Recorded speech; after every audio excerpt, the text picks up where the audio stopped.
The morning of Lady Beatrice Ashworth's wedding dawned with a cruel brightness that seemed to mock the turmoil churning in her breast.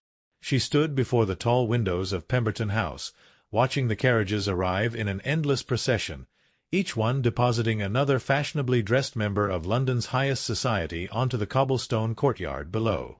The June sun cast everything in gold, transforming the ancient estate into something resembling a fairy tale, and yet Beatrice felt as though she were trapped in a nightmare from which there would be no waking. Her lady's maid, Agnes, fussed with the endless rows of pearl buttons that climbed the back of her wedding gown like a ladder to heaven, or perhaps, Beatrice thought darkly, to perdition. The dress itself was a masterpiece of ivory silk and Brussels lace, commissioned by her father at a cost that could have fed a village for a year. It had taken 3 seamstresses 6 months to complete, and when Beatrice had first seen herself in it, she had wept. Not from joy, as Agnes had assumed, but from a grief so profound it threatened to swallow her whole. "You look like an angel, my lady," Agnes whispered, her weathered hands gentle as they adjusted the delicate veil. "His Grace will be beside himself when he sees you." His Grace! The Duke of Thornfield! Edmund Blackwood! Her betrothed! The man she was about to marry in less than an hour. The man she did not love. Beatrice closed her eyes, willing herself not to cry, not to ruin the carefully applied rouge on her cheeks or the kohl that lined her eyes. She had practiced this moment 1,000 times in the mirror, the serene smile, the demure downcast gaze, the picture of aristocratic composure. She was the daughter of the Earl of Pemberton, raised from birth to understand that marriage among their class had nothing to do with love and everything to do with duty, lineage, and the preservation of wealth and power. She had known the Duke of Thornfield since childhood. Their families' estates bordered one another in Hampshire, and it had been understood since Beatrice was in leading strings that she would one day become his duchess. Edmund was handsome in the cold, classical manner of Greek statuary, tall and broad-shouldered, with dark hair and eyes the color of winter storms. He was intelligent, wealthy beyond measure, and possessed of impeccable breeding. On paper, he was everything a young woman could desire. But Beatrice's heart belonged to another. It had been 3 years since Thomas Blackwood had returned to England. The Duke's younger brother had spent his 20s traveling the continent, studying art in Florence, philosophy in Paris, and music in Vienna. While Edmund had been groomed to inherit their father's title and had taken his responsibilities with grim seriousness, Thomas had been given the freedom to pursue his passions. He had come back transformed, no longer the mischievous boy Beatrice remembered from childhood, but a man of depth and sensitivity, whose gray eyes saw things others missed, whose words could make her laugh until she couldn't breathe or think so deeply she forgot the world existed. Their affair had begun innocently enough. Thomas had started visiting Pemberton House frequently, ostensibly to keep his brother company during the interminable process of wedding planning. But gradually, he had sought out Beatrice's company instead. They had discovered a shared love of poetry. He could recite Byron and Shelley from memory, his voice making the words come alive in ways her tutors never had. They took long walks through the gardens, talking of art and philosophy, of dreams and fears, of all the things that lay beneath the rigid surface of society's expectations. The first time Thomas had kissed her, they had been in the conservatory at Thornfield Manor. It had been raining, the water streaming down the glass walls and ceiling, enclosing them in a crystalline world apart from reality. He had been showing her his sketches, landscapes from his travels, portraits of people he'd met, studies of light and shadow. And then, suddenly, he had been looking at her with an intensity that stole her breath, and she had known what was about to happen, had known she should stop it, should turn away, should remember her duty and her honor. But she hadn't.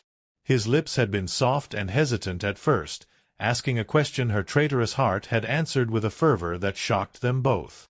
In that moment, as the rain fell and the world narrowed to nothing but his hands in her hair and the taste of his mouth, Beatrice had understood what all the poets had been writing about, what drove people to madness and ruin and the abandonment of everything they held dear. She had understood what it meant to truly love someone. The affair had continued in secret for 2 years. Stolen moments in gardens and galleries, whispered conversations in corners of ballrooms, desperate kisses in the shadows. They had never consummated their love. Beatrice had clung to that single thread of virtue even as she betrayed Edmund in every other way, but she had given Thomas her heart completely, irrevocably. She had begged her father to break the engagement. She had gone to him on her knees, something no earl's daughter should ever do, and pleaded for release from her promise. But the Earl of Pemberton was not a sentimental man. The alliance with the Thornfield dukedom would elevate their family to unprecedented heights. The wedding settlements had been signed, the announcements made in all the papers. To break the engagement now would be to court scandal and ruin. "You will do your duty," her father had said, his voice cold as iron. "As I have done mine. As your mother did hers. This childish infatuation will pass, Beatrice. You will marry the Duke, bear his heirs, and in time you will forget this foolishness." But Beatrice knew she would never forget. How could she, when Thomas would always be there, just out of reach? Edmund's brother, her husband's brother, a constant reminder of what she had sacrificed on the altar of duty and honor. She had tried to end things with Thomas. 3 times she had told him they could no longer see each other, could no longer even speak beyond what politeness demanded. And 3 times he had looked at her with those gray eyes full of anguish and love, and she had crumbled. "Run away with me," he had begged her just last week, catching her alone in the music-room at Thornfield. "I have money enough saved. We can go to America, to Italy, anywhere they won't find us. I cannot stand by and watch you marry my brother, Beatrice. I cannot live knowing you are his wife when you should be mine." How desperately she had wanted to say yes. But she was not brave enough to face the ruin that would follow. Her family would be disgraced, her younger sister's prospects destroyed. Edmund would be humiliated before all of society. And Thomas himself would be cut off from his family forever, forced to live in exile, never again able to see his home or claim his heritage. "We must be strong," she had whispered, even as tears streamed down her face. "This is the way it has always been done. We must accept what cannot be changed." "I will never accept it," Thomas had said fiercely, gripping her hands. "Never, Beatrice. Even if you marry him, even if you live as his duchess for 50 years, I will never stop loving you. I will never stop hoping that somehow, someday, fate will be kinder to us than this." A knock on the door pulled Beatrice from her memories. Her father entered, resplendent in his formal attire, his expression giving away nothing. "It is time," he said simply.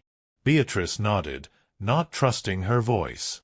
Agnes draped the veil over her face, transforming the world into a soft, gauzy blur. It seemed appropriate. Her future was equally indistinct, a haze of duties and expectations that stretched out endlessly before her.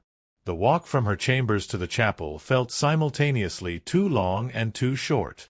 Her father's arm was rigid beneath her hand as they descended the grand staircase, crossed the marble entrance hall, and stepped outside into the blinding sunlight. The path to the family chapel had been strewn with rose petals, and their perfume hung heavy in the air, cloying and sweet. The chapel doors stood open, and through them Beatrice could see the assembled guests, hundreds of them, the cream of English society, all turned in their pews to watch her entrance. The organ began to play, the familiar strains of the wedding march rolling through the ancient space like thunder. And there, at the altar, stood Edmund. He turned as she began her procession down the aisle, and even through the veil she could see his expression, satisfied, proprietary, completely unaware that the woman approaching him loved another. He had never suspected. Why would he? Beatrice had played her part perfectly, the dutiful bride-to-be, accommodating and pleasant and properly grateful for the honor he was bestowing upon her. But where was Thomas? Her eyes searched the chapel desperately, finally finding him standing to the right of the altar, his face pale as death. As she drew closer, she saw that his hands were clenched at his sides, his jaw tight with some terrible emotion. Their eyes met for one brief, agonizing moment, and the pain she saw there nearly stopped her in her tracks. This was torment. For both of them. The ceremony began with all the ancient solemnity of the Church of England. The Archbishop's voice droned on about the sanctity of marriage, the duties of wife and husband, the importance of fidelity and obedience. Beatrice barely heard him. She was watching Thomas from the corner of her eye, watching as he swayed slightly, as his face grew even paler, as his hands began to tremble. And then came the vows. Edmund Algernon Fitzwilliam Blackwood, Duke of Thornfield, wilt thou have this woman to be thy wedded wife, to live together after God's ordinance in the holy estate of matrimony? Wilt thou love her, comfort her, honor and keep her, in sickness and in health, and forsaking all others, keep thee only unto her, so long as ye both shall live? There was a pause. A long, terrible pause that stretched out like a chasm opening in the floor of the chapel. Edmund was supposed to say, "I will." Every person in the chapel knew this. It was the most basic, the most expected response in the entire ceremony. But Edmund said nothing. He simply stood there, staring at Beatrice as though seeing her for the first time. The Archbishop cleared his throat delicately. "Your Grace." Edmund turned then, not to the Archbishop, but to Thomas. The two brothers locked eyes, and something passed between them, some wordless communication that Beatrice could not decipher. And then Edmund spoke, his voice carrying clearly through the shocked silence of the chapel. "I cannot." A collective gasp rose from the assembled guests. Beatrice felt as though the ground had disappeared beneath her feet. "Your Grace," the Archbishop said, his voice shaking slightly, "I must ask you to—" "I cannot marry Lady Beatrice," Edmund continued, his voice growing stronger, more certain, "because I do not love her. I have never loved her, though I have tried to convince myself otherwise. I have spent 32 years being the dutiful son, the perfect heir, doing everything that was expected of me. I have denied my own nature, my own heart, because I believed it was my obligation to produce an heir for the dukedom, to carry on the family line." He turned back to Beatrice, and there was something in his eyes she had never seen before, a kind of desperate honesty that transformed his cold, classical features into something almost vulnerable. "I am sorry, Lady Beatrice. You deserve better than a husband who must force himself to fulfill his marital duties. You deserve to be loved with passion and devotion. But I cannot give you that. I can never give you that." The chapel erupted into chaos. Women were crying out in shock, men were rising from their pews. Her father's face had turned an apoplectic shade of purple. But Edmund held up his hand, and somehow, miraculously, the crowd quieted enough for him to continue. "I only love your brother," he said, but he was not looking at Beatrice when he said it. He was looking at Thomas, his eyes full of a longing that Beatrice recognized because she had felt it herself, had seen it reflected in Thomas's eyes when he looked at her. The realization struck her like a physical blow. Edmund was in love with Thomas. The Duke of Thornfield, the epitome of aristocratic masculinity and propriety, harbored feelings for his own brother that mirrored exactly what Beatrice felt for Thomas. Time seemed to stop.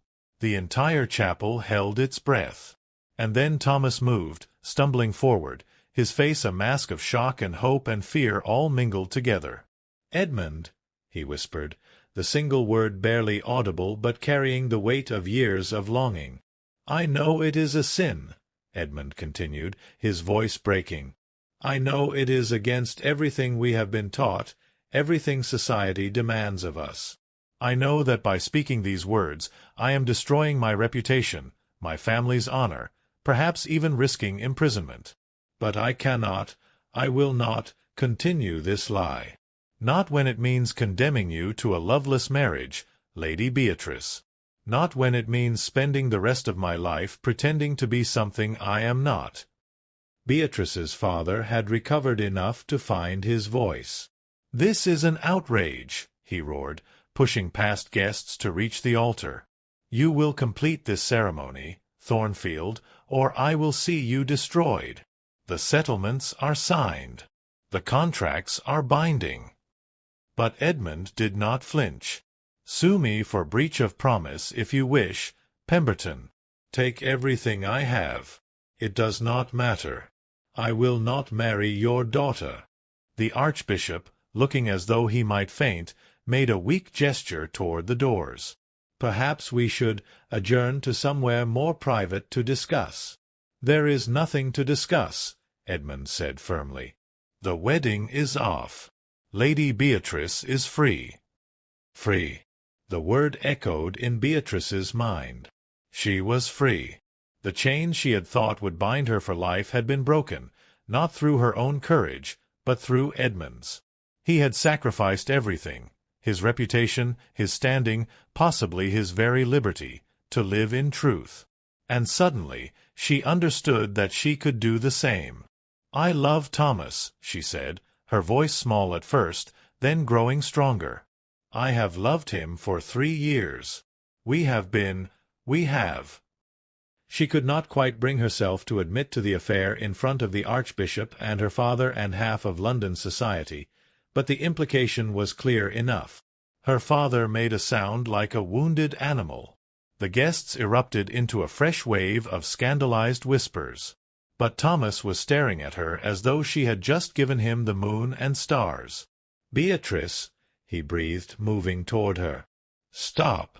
The Earl of Pemberton grabbed his daughter's arm, his fingers digging in painfully. "You will not throw your life away on some infatuation.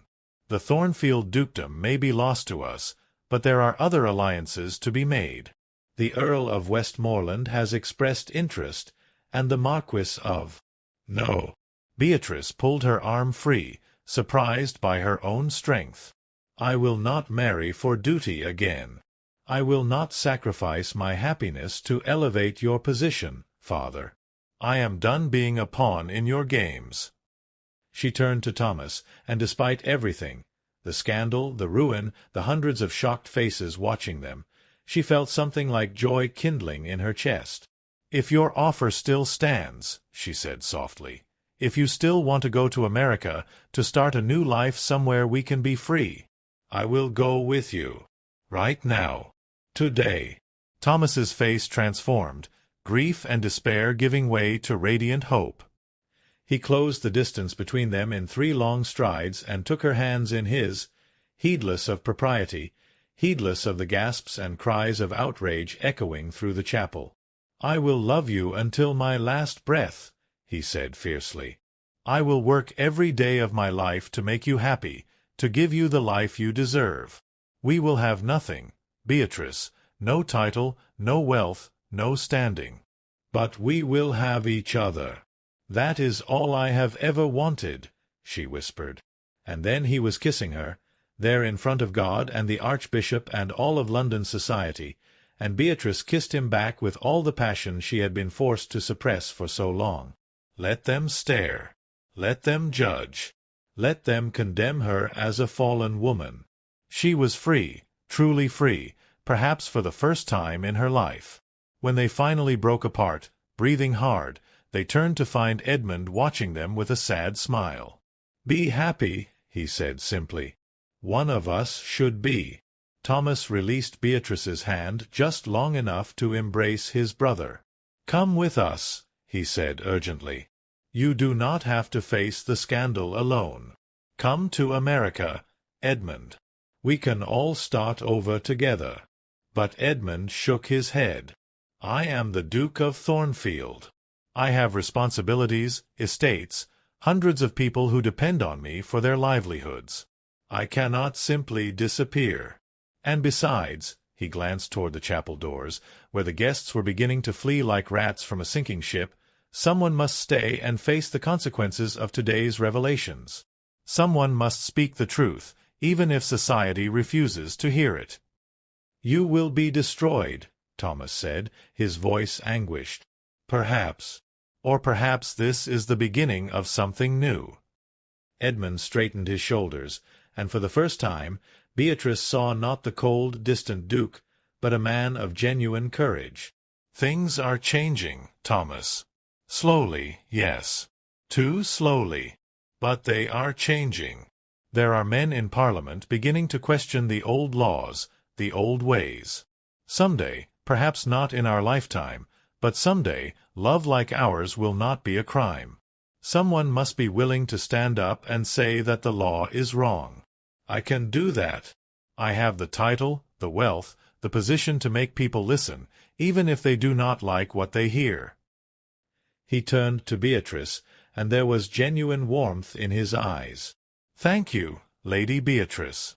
If I had to enter into a marriage of convenience, I am glad it would have been with you.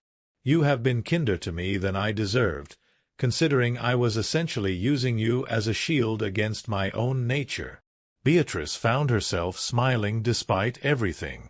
And you have freed me, Your Grace. I will be grateful for that for the rest of my life.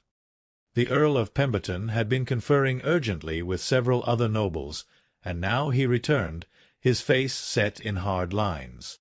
The authorities have been summoned, he said coldly, looking at Edmund. What you have admitted to is a criminal offense, Thornfield. You will be arrested. I know, Edmund said calmly. I am prepared to face the consequences. Then you are a fool. The Earl turned his wrathful gaze on his daughter. And you, Beatrice, are no longer my daughter. You will not set foot in Pemberton House again. You will receive no dowry, no support, nothing.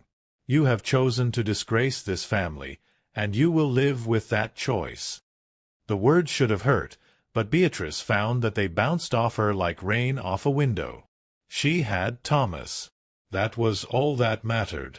Then we should leave immediately, Thomas said, taking her hand again, before they decide to arrest me as well for corrupting a young lady or some such nonsense. They fled the chapel together, running through the rose-petal-strewn path like children escaping lessons. Behind them, they could hear the shouts and chaos, but ahead lay only possibility. Thomas's carriage was waiting in the courtyard, and he helped Beatrice inside, her voluminous wedding gown making the process comically difficult. "Where are we going?" she asked breathlessly as the carriage lurched into motion. "Portsmouth," Thomas said. "I have passage booked on a ship leaving for Boston tomorrow morning. I had hoped, even though I knew it was impossible, that somehow we might end up on that ship together. It seems fate was kinder than I dared dream." As they rattled through London streets, leaving behind the only life Beatrice had ever known, she found herself laughing. It was absurd, all of it, the ruined wedding, the scandal, the flight. She was still wearing her wedding gown, for heaven's sake, the elaborate creation now crumpled and grass-stained. She had no clothes, no money of her own, no prospects. By tomorrow, her name would be synonymous with shame throughout England. And yet she had never been happier. "What will we do in America?" she asked, leaning her head on Thomas's shoulder. "I thought I might try my hand at portrait painting," he said, his arm coming around her waist. "There is a growing merchant class in Boston who want to see themselves immortalized in oil. And you, my love? What does the disgraced former almost Duchess of Thornfield wish to do with her scandalous new life?" Beatrice considered this. She had been trained for nothing useful, really. Music, embroidery, the management of a large household, how to curtsy and make small talk and never express an original thought. But perhaps those very limitations could become a kind of freedom. "I want to write," she said suddenly. "Not poetry or novels, but articles, essays, about the absurdity of our social system, about the lives of women trapped in loveless marriages, about all the things we are never supposed to speak of in polite company." Thomas grinned. "They will call you a radical, a dangerous woman." "Good," Beatrice said firmly. "Let them. I am done caring what society thinks." They spent the night at a coaching inn outside Portsmouth, presenting themselves as Mr. and Mrs. Blackwood. It was the first time Beatrice had ever shared a room with a man who was not her husband, and she felt her courage wavering as Thomas closed the door behind them. He must have sensed her nervousness because he took both her hands in his and looked into her eyes with perfect seriousness. "We do not have to do anything you are not ready for," he said gently. "I know today has been overwhelming, to say the least. We can wait until we are properly married, if that is what you wish." But Beatrice shook her head. "I have waited 3 years," she said. "I have spent 3 years loving you in secret, stealing moments, living in fear of discovery. I am done waiting, Thomas. I am done being afraid." She reached up and began removing the pins from her hair, letting the carefully arranged curls fall down her back.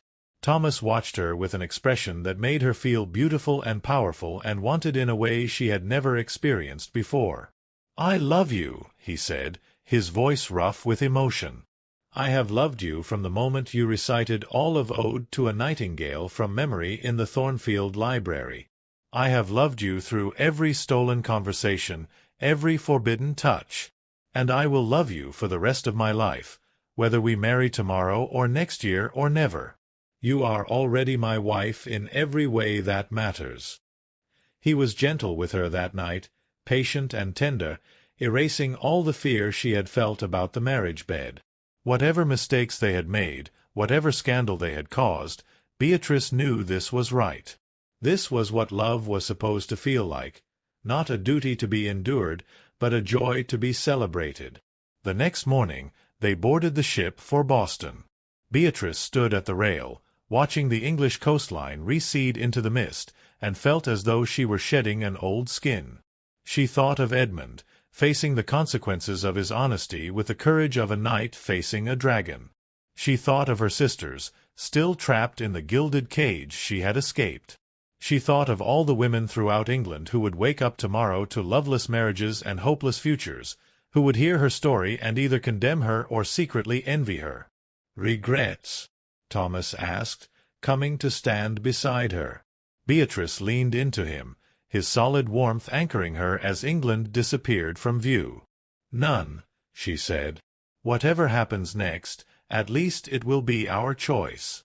Our life. Our love." "Our love," Thomas repeated, pressing a kiss to her temple. "That has a nice sound to it." The ship cut through the gray waters of the Atlantic, carrying them toward an uncertain but hopeful future. Behind them lay scandal and ruin. Ahead lay possibility. And for the first time in her life, Beatrice Ashworth understood what it meant to be truly free. The weeks at sea were transformative in ways Beatrice could never have anticipated. Stripped of all the trappings of her former life, the gowns and jewels, the servants and carriages, the endless social obligations, she discovered who she actually was beneath the layers of aristocratic conditioning. She was not particularly good at mending clothes, she learned, but she had a knack for organization that helped Thomas keep his scattered papers and sketches in order. She could not cook, but she could describe flavors and textures in ways that made other passengers' mouths water when she wrote about the ship's meals in her journal. And she could make Thomas laugh. Not the polite, restrained laughter permitted in drawing rooms, but real, gasping, tears streaming down the face laughter. It became her favorite sound in the world. They married on the ship, with the captain performing the ceremony and a dozen passengers as witnesses. Beatrice wore a simple blue dress borrowed from another passenger, and Thomas had no ring to give her, so he tied a piece of ribbon around her finger instead. It was nothing like the grand ceremony that had been planned at Pemberton House. It was better. When they finally arrived in Boston, the city was nothing like London. It was rougher, louder, more chaotic, but also more vibrant, more alive with possibility. There were no ancient titles here, no rigid hierarchies that had been in place for centuries. A person could reinvent themselves, could become something new. Thomas rented a small studio in the North End and began advertising his services as a portraitist.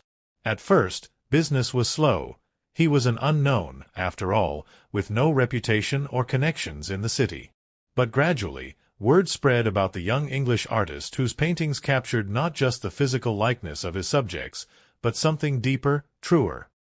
He had a way of seeing people, of painting their hopes and fears and secret selves, that made his work sought after by Boston's growing merchant class.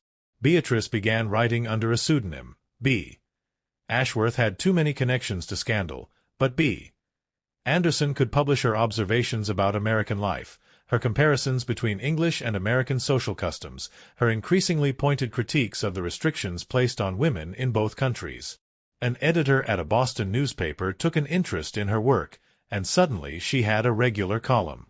The pay was modest, but it was hers, earned through her own efforts, her own talents.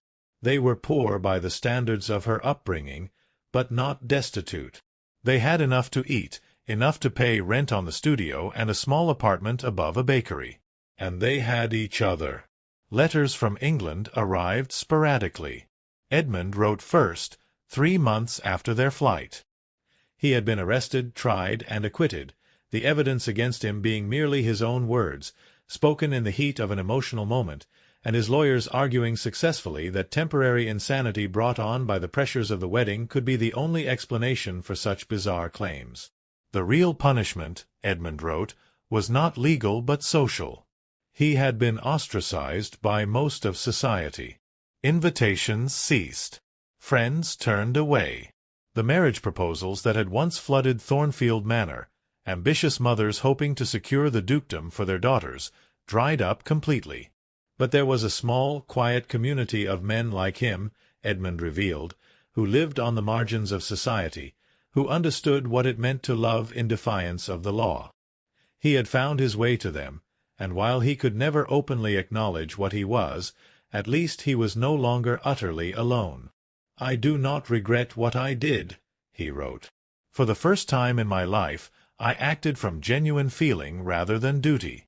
It cost me everything I thought mattered, and I discovered that none of it mattered at all.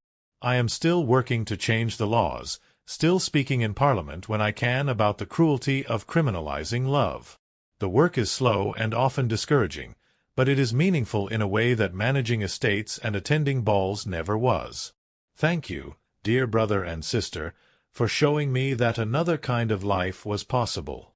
Beatrice's youngest sister, Catherine, wrote secretly, smuggling her letter out through a sympathetic maid.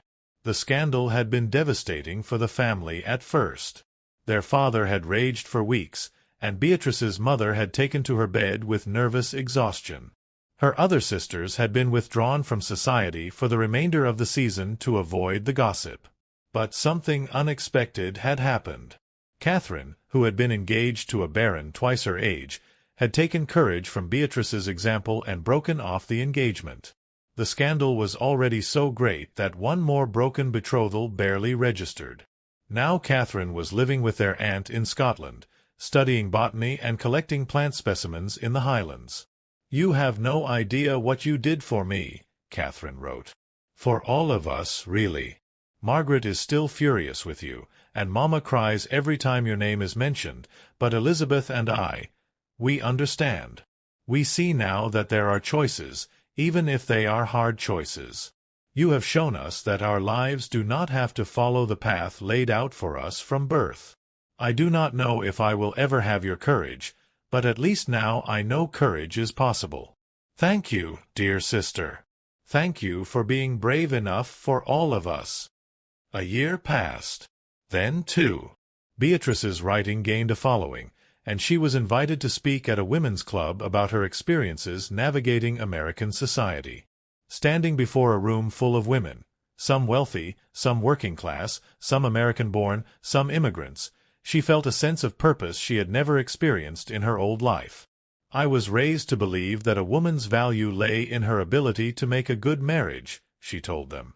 "That our purpose was to be ornamental, to produce heirs, to manage households. But I have learned that we are so much more than that. We are thinkers, creators, workers. We have voices that deserve to be heard and ideas that deserve consideration. The system that confines us is not natural or inevitable. It is constructed by humans, and what has been constructed can be deconstructed and rebuilt." The applause that followed brought tears to her eyes. These women understood. They had all felt the constraints of their prescribed roles, all wondered if there might be something more to life than what society offered them. Thomas's career flourished as well. His portraits hung in some of Boston's finest homes, and he was commissioned to paint the city's mayor. But his favorite work was the painting he did of Beatrice, not as the polished aristocrat she had been, but as she was now, hair loose, eyes bright, wearing a simple dress, with a pen in her hand and ink stains on her fingers. He called it The Writer, and it hung in their apartment, a reminder of how far they had both come.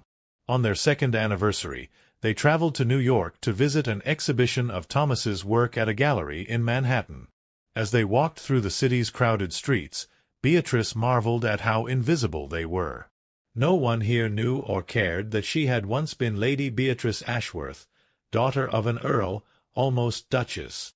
They were simply Mr. and Mrs. Blackwood, one couple among millions, anonymous and free. "Do you ever miss it?" Thomas asked that night as they lay in bed in a hotel room overlooking the Hudson River. "The life you left behind?" Beatrice considered the question honestly. Did she miss the luxury? Sometimes, yes. It would be nice to have servants to do the laundry and cooking, to wear beautiful gowns, to never worry about money. Did she miss her family? Her sisters especially. Yes, though they corresponded regularly now. Her father had cut her off completely, but her mother had begun sending brief, carefully worded letters that never quite said, "I forgive you," but implied it nonetheless. But the life itself? The endless round of meaningless social obligations, the constant surveillance and judgment, the feeling of being a prize horse being paraded before potential buyers? "No," she said firmly. "I do not miss it at all. I miss certain people, certain comforts. But I do not miss being that woman, the one who smiled and curtsied and never expressed an authentic thought or feeling. That woman was a performance, and it was exhausting." She turned to face him, propping herself up on one elbow. "Do you? Miss England, I mean. Your family, your inheritance." Thomas was quiet for a long moment. "I miss Edmund," he said finally. "I worry about him, facing everything alone. And I miss the landscape sometimes, the particular green of the English countryside, the smell of the sea at Brighton. But I do not miss being the younger son, the spare, the one who existed only to provide an alternative heir in case something happened to Edmund. Here I am just myself. Thomas Blackwood, painter, husband. Soon, if we are fortunate, father." Beatrice felt her heart skip. "Are you saying?" "I am saying that I would very much like to start a family with you, if you are willing.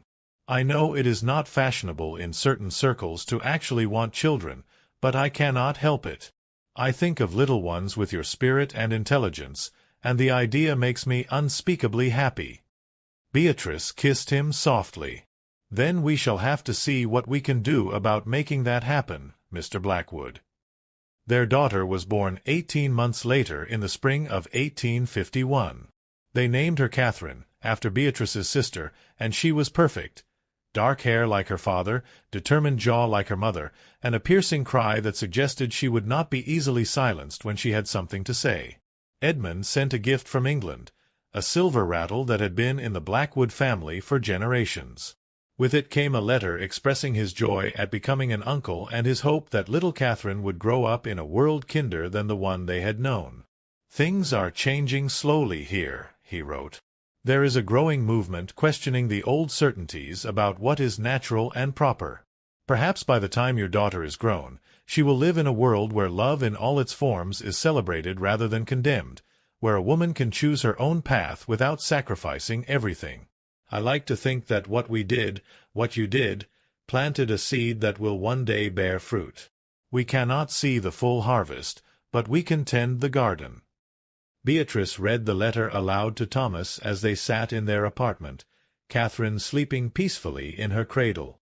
The evening light streamed through the windows, painting everything in gold, and for a moment she was transported back to that terrible morning of her wedding. The same quality of light, the same sense of standing on a precipice. But how different everything was now. "He is right," Thomas said softly, reaching over to take her hand. "We were all just seeds, waiting for the right conditions to grow. Edmund gave us those conditions when he chose truth over comfort. You watered them when you chose love over duty. And now look what has bloomed." As if in response, Catherine stirred and made a small mewling sound. Beatrice lifted her from the cradle, marveling as she always did at the weight of this tiny person, this new life they had created together. Catherine opened her eyes, gray like her father's, like Edmund's, and Beatrice felt a fierce surge of protective love. "We will tell her the truth," Beatrice said. "When she is old enough to understand, we will tell her everything. The scandal, the flight, the reasons we left. She deserves to know that her family chose authenticity over acceptance." "And that it was worth it," Thomas added, coming to stand beside them, wrapping both wife and daughter in his embrace. "That every hardship, every moment of uncertainty, was worth it because we had each other." The years continued to unfold. Catherine grew into a bright, curious child who asked endless questions and refused to accept "because I said so" as a satisfactory answer. She was fascinated by her father's painting and would sit for hours in his studio, trying to mix colors or sketching her own primitive pictures. She was equally drawn to her mother's writing, demanding stories before bed and then critiquing their narrative structure with a seriousness that made both parents struggle not to laugh. When Catherine was 5, they received news from England that shook them both. The Earl of Pemberton had died suddenly of an apoplexy, and Beatrice's brother, the new Earl, had written to invite her to return for the funeral. The letter was stiff and formal, but it was an olive branch none the less. "You should go," Thomas said when Beatrice showed him the letter. "You never had a chance to make peace with him. And your mother, your sisters, they would want to see you, to meet Catherine." But Beatrice hesitated. England represented everything she had fled from: the judgment, the restrictions, the constant weight of expectations. Could she return, even briefly, without being pulled back into that world? "I will come with you," Thomas said, reading her thoughts as he so often did. "We will go as a family. We will show them what we have built, who we have become. And then we will come home to Boston, where we belong." The crossing was harder with a young child in tow, but Catherine was enchanted by the ship, by the endless expanse of water, by the sailors who indulged her with stories of sea monsters and mermaids. When the English coast finally came into view, Beatrice felt her stomach clench with anxiety. 5 years. She had been gone 5 years. What would she find? The funeral was a grand affair, attended by everyone who mattered in their corner of society. Beatrice wore black silk, her hair arranged in the latest American fashion, and held Catherine's hand tightly as they entered Pemberton House.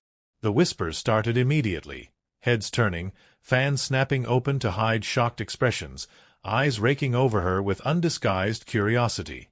Her brother, Edward, the new Earl of Pemberton, greeted her formally in the receiving line.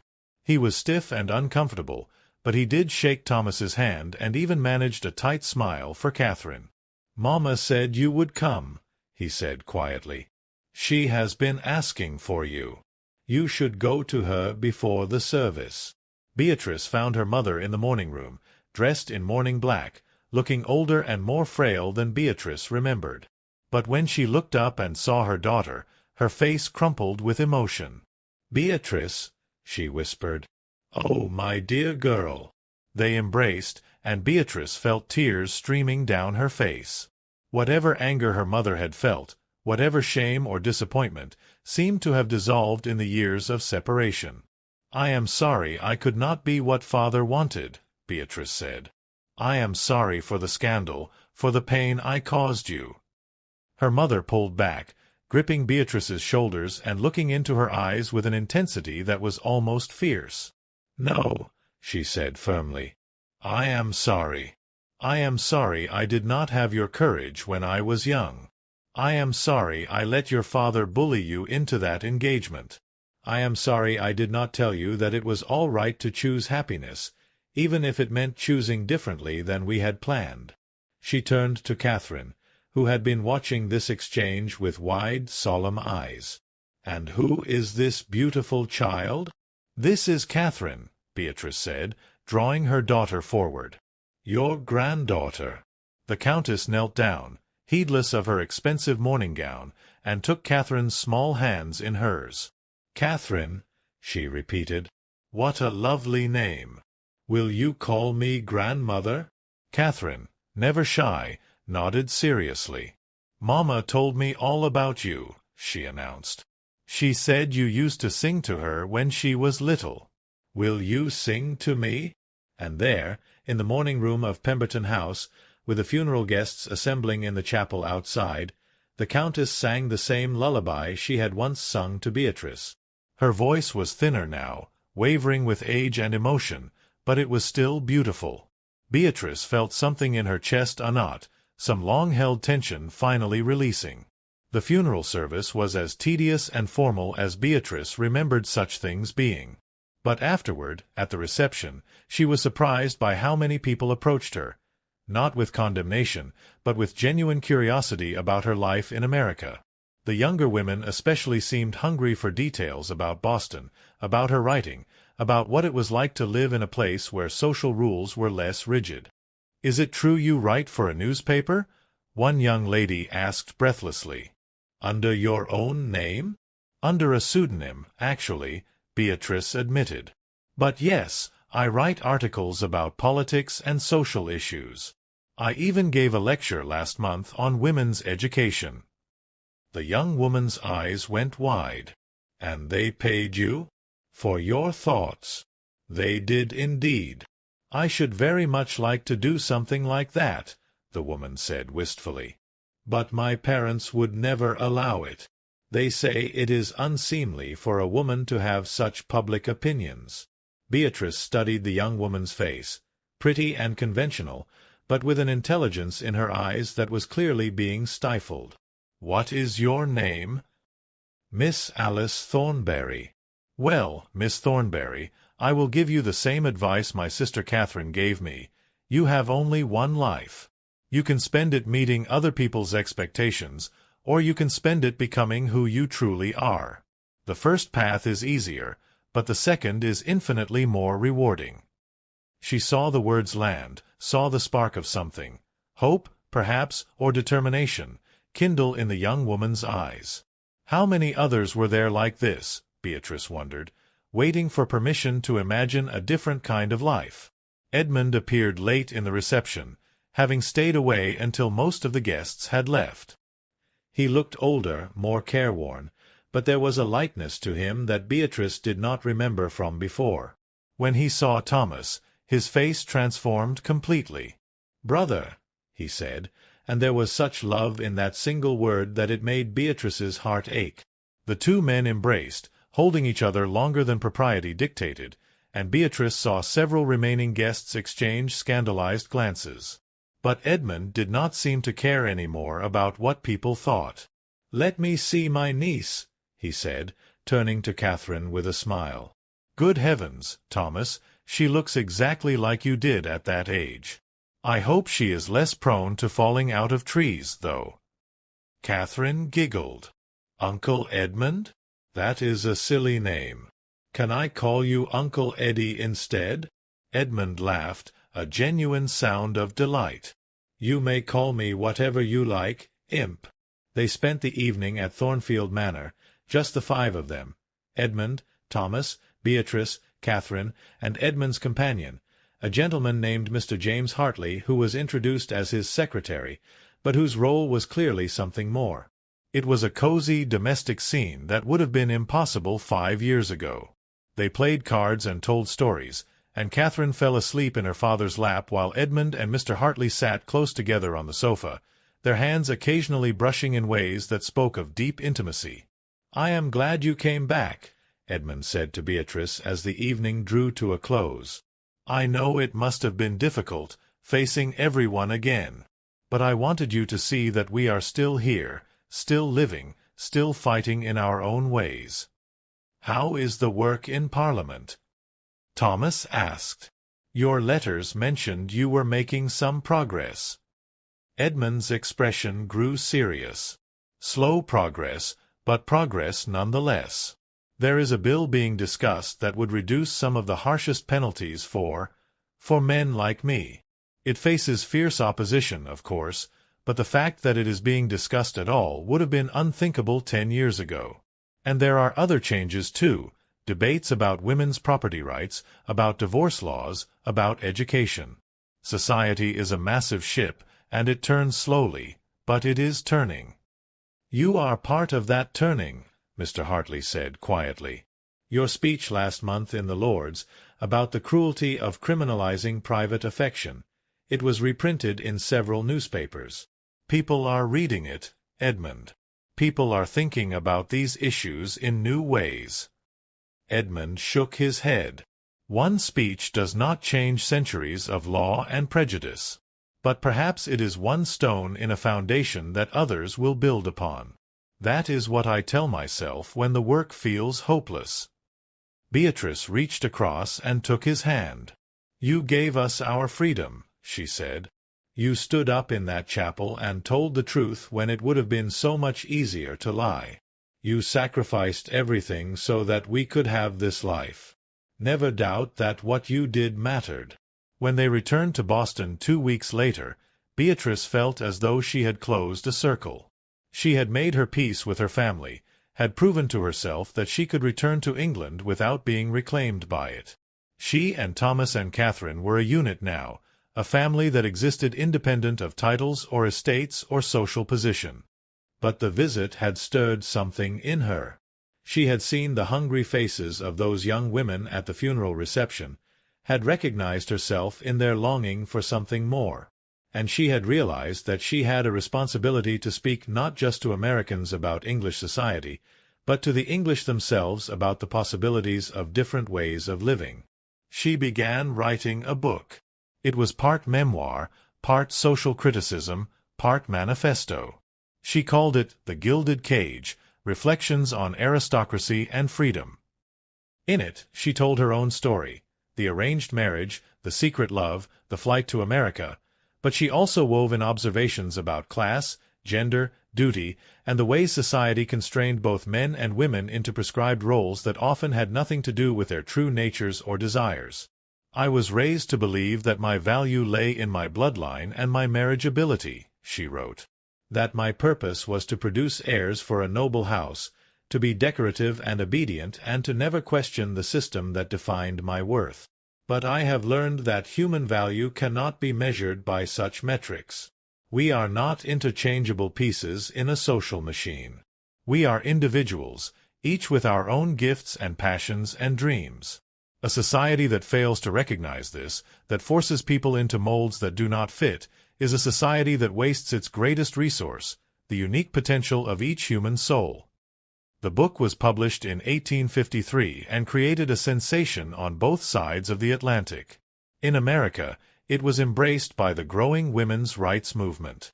In England, it was both vilified and secretly devoured. Beatrice received hundreds of letters, some condemning her as a traitor to her class, others thanking her for putting into words what they had long felt but never dared say. One letter came from Miss Alice Thornberry, the young woman she had met at her father's funeral. Alice had broken off her own engagement and was now teaching at a school for working-class girls in Manchester. Your book gave me the courage to refuse the life that was planned for me, she wrote.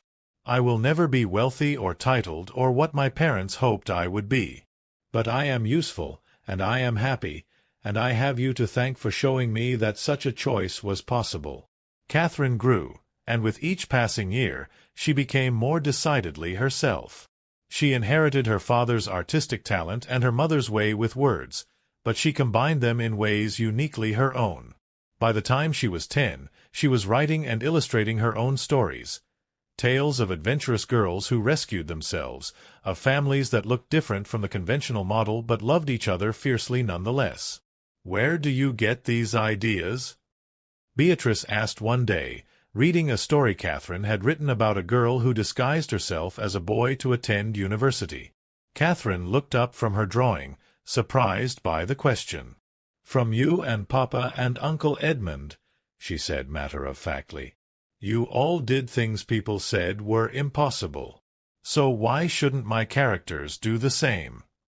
It was a perfect articulation of what they had tried to build, a life that expanded the boundaries of what was possible, that gave the next generation permission to dream bigger dreams. The years rolled on. They moved to a larger apartment as Thomas's income grew, then eventually to a small house in Beacon Hill. They traveled, to Philadelphia and New York, to the Western territories that were still wild and largely unmapped. They made friends among Boston's community of artists and intellectuals, finding kindred spirits who valued ideas over pedigree. Edmund visited once, in 1858, traveling under an assumed name to avoid the scandal his presence might cause.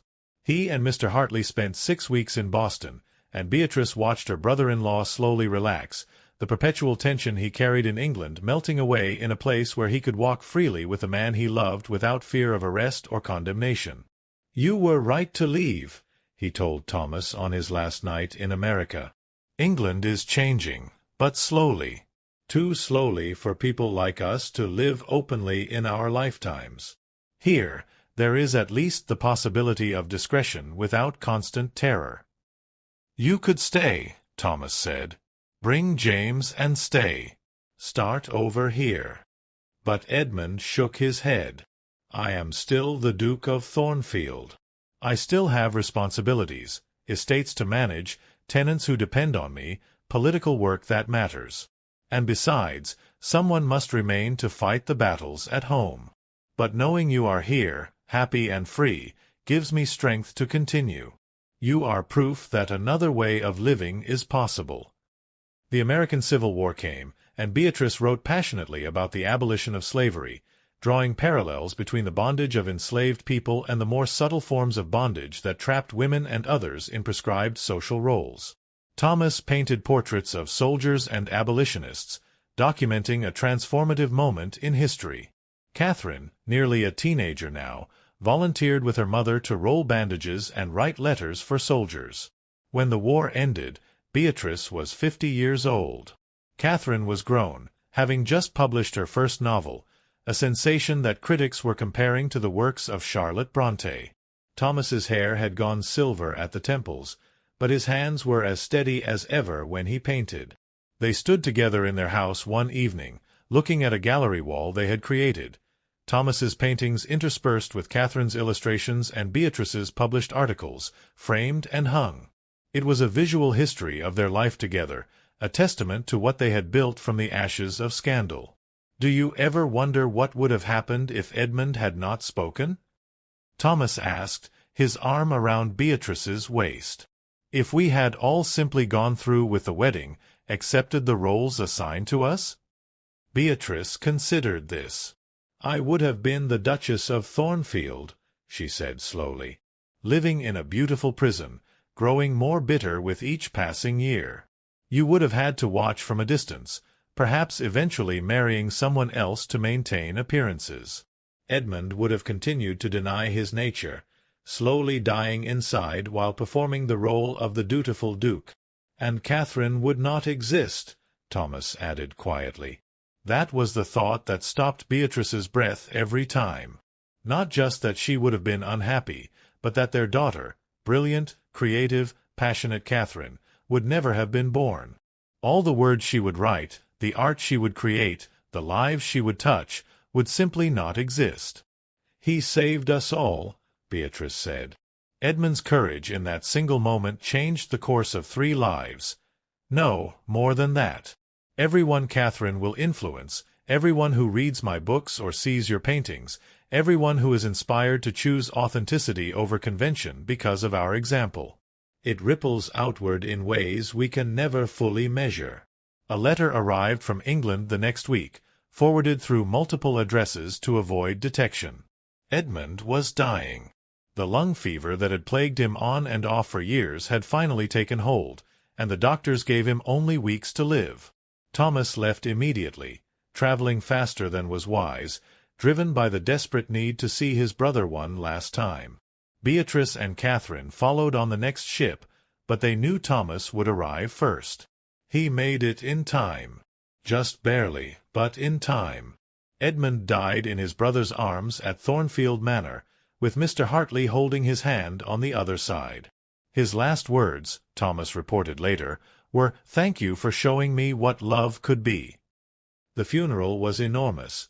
Edmund had been the Duke of Thornfield, after all, and his position demanded a ceremony befitting his rank. But afterward there was a smaller private gathering at the manor.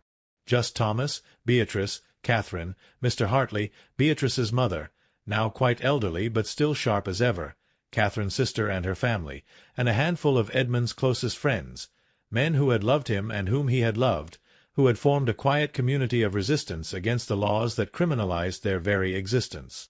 They told stories about Edmund, not the cold, dutiful duke, but the real man beneath the title. His wry sense of humor, his passionate speeches in Parliament, the way he had used his wealth and position to help others less fortunate.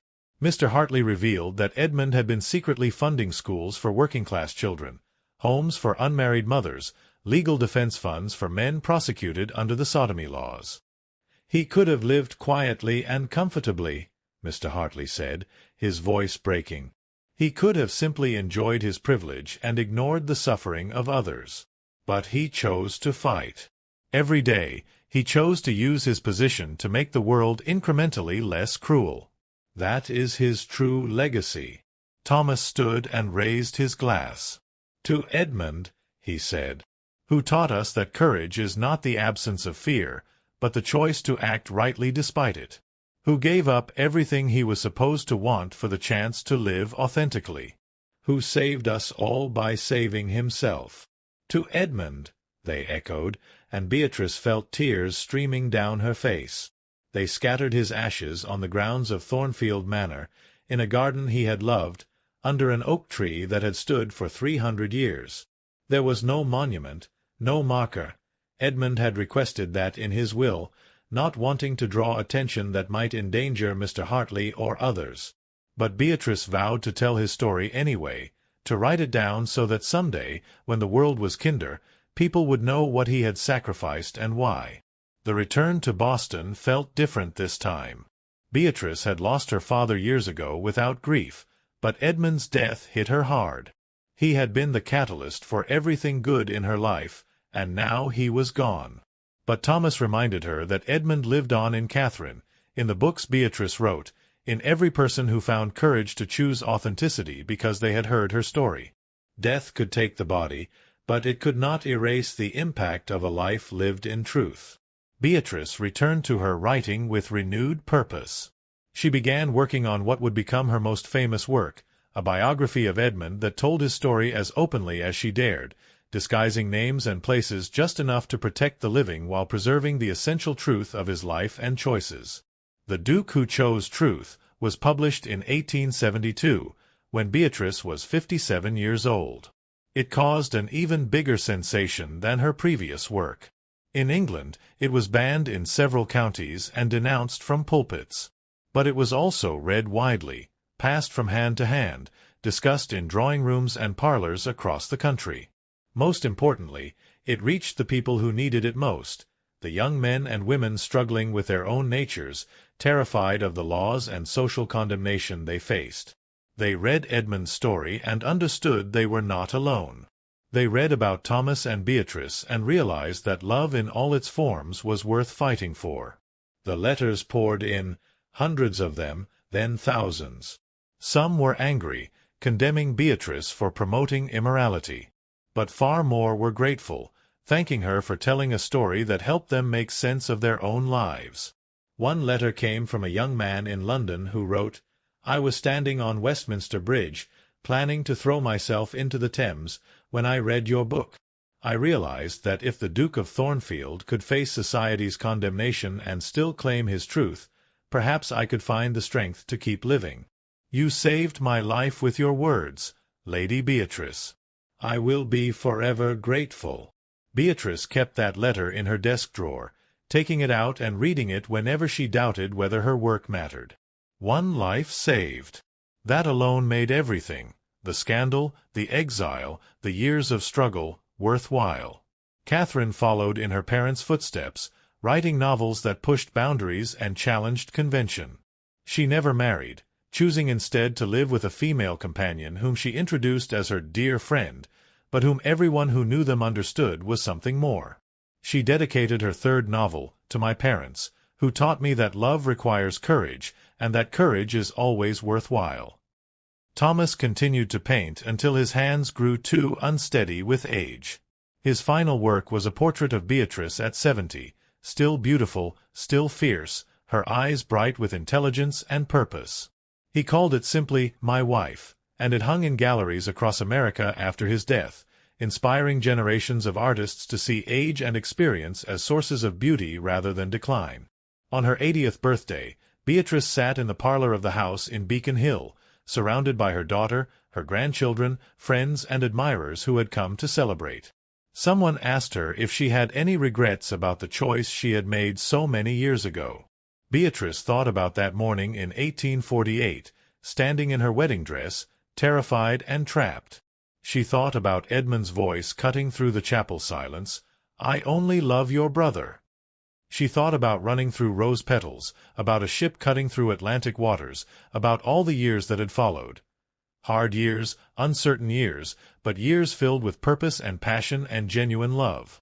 "None," she said firmly. "Not a single one. I have lived a life that was mine, on my own terms. I have loved deeply and been loved in return. I have used my voice to speak truths that needed speaking. My daughter is free in ways I never was at her age, and her children will be freer still. The world is changing, slowly but surely, and I helped change it. What more could anyone ask of a life?" That night, Thomas came to her in her dreams, young again, as he had been that first time in the conservatory when he had kissed her and changed her life forever. They were walking through gardens that existed nowhere on earth, under a sky painted in impossible colors, and he was telling her that he loved her, would always love her, was waiting for her whenever she was ready to come home. Beatrice woke with tears on her face but peace in her heart. She had lived well. She had loved well. And when her time came to join Thomas and Edmund in whatever lay beyond, she would go with no regrets, knowing she had been true to herself and to the love that had transformed her life. The scandal that had once threatened to destroy her had instead set her free. And freedom, she had learned, was worth any price.